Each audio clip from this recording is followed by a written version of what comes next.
Bed पे लेटी पड़ी थी और वहाँ पे उसके जो फांसी का फंदा लग रहा है वो सेम वही लग रहा था।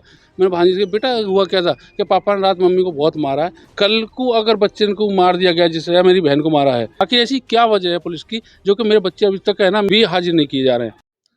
मैं इस वक्त बुलंदशहर के जिला अस्पताल में मौजूद हूं और यहां पर एक बेटी का पोस्टमार्टम हो रहा है।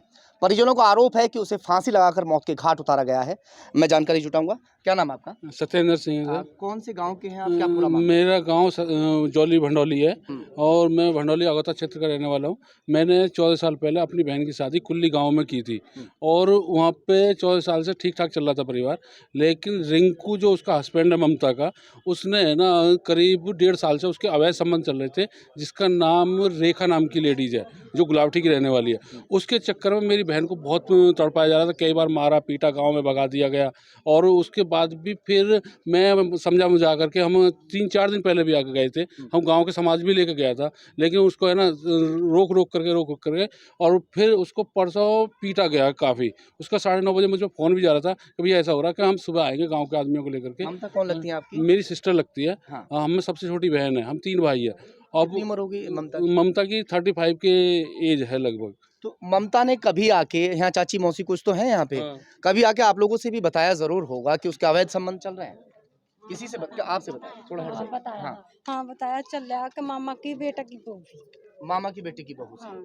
आप लोगों ने समझाने की कोशिश नहीं की उन्हें? खूब समझाई, माने ही ना है वे। जो कहते ही तुम पे रोको जा तो रोक लो, मैं तो ऐसे ही जाऊंगा, अच्छा। ऐसे कहते। अब क्या हुआ आपकी बेटी के साथ? फांसी लगाई साहब। हम्म। फांसी कैसे लगाई। कह सकते हैं कि उन्होंने फांसी लगाई है? खुद भी लगा सकती हाँ, है? नहीं ऐसा था सर कि उसने 9:30 बजे रात को फ़ोन करा था, हम्म। तो उस पे है ना अभी भी निशान आएंगे, फोटो भी आए हम पे, जिस पे है ना बेल्ट के निशान हो रहे हैं काफ़ी टाइम, काफ़ी बहुत मारपीट की गई उसके मारपीट बहुत ज़्यादा हो रही थी। हम्म। तो मैं उससे कह रहा था कि जो भी कर रहा है करन दे, है ना, हो सकता है कि पी रखी हो या कोई कैसी तरीका। तो रेखा उसके साथ में थी उस टाइम पे, वहीं पे घर में, और इसकी माँ थी जो महेंद्री है, और तेजवीर बाहर खड़ा गया था जो उसका बाप है। रात के समय में ये सब हुआ? दिन में? रात के समय हो रहा था। रात का क्या समय रहा होगा लगभग? करीब 9:30 8 8:30 से 9 के आसपास के बीच का था।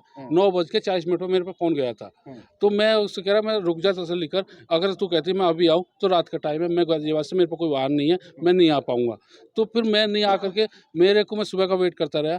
तो 8 बजे करीब है ना उसकी कॉल गई थी जो कि मिस कॉल में गई थी। मैं कॉल नहीं उठा पाया, इसलिए मैं आगे कॉल करी, मेरी कॉल नहीं उठाई गई। उसके बाद गाँव से फ़ोन गया, इधर-उधर से फ़ोन गए, जो उसके गाँव, उसने तो खुद खबर ही नहीं दी क्या है। उसके बाद 10:30 बजे एक गाँव से ही फ़ोन गया कि सत्येंद्र देख जा करके, तेरी बहन शायद है ना वहाँ पे फांसी लगा दी, मर गई। मैं ऐसा नहीं हो सकता यार, मेरी बात हुई है, मैं जाऊँगा, मैं गाँव आ रहा हूँ, गाँव से समाज लेकर के जाऊँगा वहाँ पे। तो हम वहाँ से इतना मन उछट गया और मैं लेकर के अपने भाइयों को, अपने जो भी मेरे दोस्त वगैरह थे, मैं लेकर पहुँचा हूँ। तो वहाँ पे है ना वो बेड पे लेटी पड़ी थी और वहाँ पे उसके जो फांसी का फंदा लग रहा है वो सेम वही लग रहा था, जिस लैंग्वेज में वो बोल रहा था सेम उसने वो ही करके दिखा दिया। क्योंकि पहले से पीटा गया, फिर मैंने, बच्चे 7 बजे स्कूल चले जाते हैं, मैंने उससे जाकर के बच्चे से कही, हिमांशी नाम है भांजी का, मैंने भांजी से बेटा हुआ क्या था कि पापा ने रात मम्मी को बहुत मारा है। मैं अब क्या हो कि हम मामा जी हम स्कूल चले गए थे और रेखा हमसे, उस वक्त भी मौजूद थी जब आप गए हाँ, थे? रात को 9 बजे बताते हैं कि रात को 9 बजे रेखा वहाँ थी। जो मुझे बहन ने जो स्पीच दी है ना, उस स्पीच के अनुसार रेखा थी वहाँ पे। और तेजवीर को बता रही थी कि भैया वो बाहर खड़े हैं, पापा भी मुझे नहीं बचा रहे, और मम्मी और रेखा और रिंकू तीनों ने मुझे बहुत मारा है, और मैं कैसे करूँ, मैं निकल के चली जाऊँ, मैं नहीं, तू मार तो देगा, वहीं रह बच्चे तसल्ली कर। कितने हैं ममता 2 के? बच्चे हैं। शादी कितने समय पहले हुई थी? 14 साल पहले। 14 साल पहले ममता की शादी हुई थी। शादी के बाद उसको पता चलता है कि उसके जो संबंध है उसके पति के, वो रेखा नाम की लड़की के साथ चल रहे हैं जो शादीशुदा है। वो कई बार ऐतराज उठाती है, ऐतराज उठाने के बावजूद भी जो उसका पति है वो नहीं मानता है। इनके कहे मुताबिक उसके साथ मारपीट की गई और मारपीट करने के बाद में परिवार की शय के मुताबिक उसे फांसी देकर मौत के घाट उतार दिया गया है। कि आने में मुझे करीब 1 से 1:30 बज गया था। उससे पहले वहाँ पुलिस मौजूद थी। हम पे इन्फॉर्मेशन ना दे करके पुलिस पे इन्फॉर्मेशन दे दी गई। उसके बाद भी मैं वहाँ पे चिल्लाता रहा कि है ना कुछ मदद करो, कुछ क्या करना है, कैसे करना है। तो वो कह रहे थे पुलिस वाले भी वहाँ पे कि हमसे है ना आत्महत्या केस कर FIR दे। मैं तो नहीं दूँगा सर, है ना, आप इनसे लो, इन्हें बुलाओ।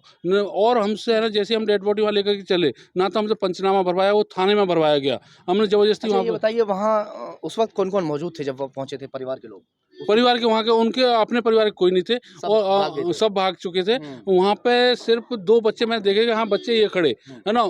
जैसे ही मैं उनसे पूछताछ करने लग गया तो आँख बचते ही बच्चों को भी वहाँ से साफ कर दिया गया। फिर हम ढूंढते रहे, समाज ने भी कहा मेरे ने कि बच्चे दो कहाँ हैं कहाँ हैं। आपकी भांजी वगैरह हाँ वो थे? भांजी तो वहीं थे। बस वही। हाँ लेकिन वो मैंने देखा है कि 15 मिनट मेरे को निगाह पड़े, उसके बाद वो गायब हो चुके, फिर हमें नहीं दिखाया गया।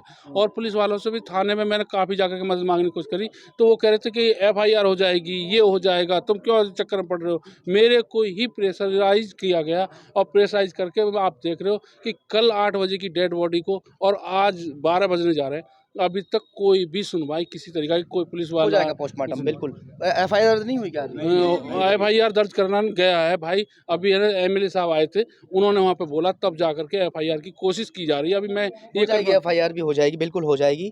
और पोस्टमार्टम के लिए अगर यहाँ पर लाया गया है शव, तो जाहिर सी बात है कि यहाँ पोस्टमार्टम भी ज़रूर होगा। सबसे बड़ा खतरा ये हो रहा है कि जैसे कल मेरे सामने से बच्चे गायब करे गए या मेरे समाज के सामने से बच्चे गायब करे गए, तो अगर किसी तरीका से अगर डेड बॉडी जैसे वहाँ नहीं जा रही, अब बच्चे मेरे सामने ना आए, कल को अगर बच्चे को मार दिया गया जिससे या मेरी बहन को मारा है, तो मैं किसको उसको गारंटर मानूं, किसको क्या कहूं।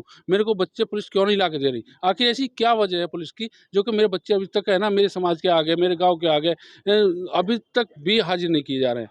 और मेरे को बच्चे भी गायब हैं। बच्चे भी गायब है, मेरे को थ्रेट दी जा रही है। और जैसे ही मैं एसओ साहब से कल मैंने बोला था 5 बजे 5:30 बजे करीब, आपका क्या नाम है? सत्येंद्र सिंह है ना, मैं ममता का भाई हूँ। जैसे मैंने एसओ साहब से बोला कि सर एक काम तो करा दो, कम से कम बच्चों को तो प्रोवाइड करा दो, खाना पीना, क्या छोटे छोटे बच्चे हैं, कहाँ है कैसे क्या है ना। तो एसओ साहब बोले तुझे बच्चों की बड़ी चिंता हो रही, तुझे क्या मतलब है यहाँ से, बाहर निकल। IG साहब भी आए हुए थे, मैं उनसे मिलने की कोशिश करी तो मुझे एसओ ने फिर भी भगा दिया गया। मेरे को है ना इतना बर्ताव, मेरे ही इस यूपी स्टेट के प्रशासन का इतना बर्ताव कि मैंने नहीं देखा, जो कि योगी की सरकार होते हुए इतना प्रशासन पर तो इतनी सख्ताई होने के बावजूद दिखाते टीवी पे बहुत प्रशासन बहुत सख्त है, लेकिन मुझे है ना जो गुलाबटी थाने के अंदर मेरे साथ बर्ताव किया गया है, मैं इस समाज के सामने कह रहा हूँ, समाज कहने को तैयार है कि बहुत ही बुरा बर्ताव। मैं उसके लिए सॉरी बोलूँगा कि योगी जी अगर कहीं हैं तो तुम्हारे प्रशासन की बहुत बुरी हालात हैं, जहाँ की आप खबर नहीं ले सकते आप।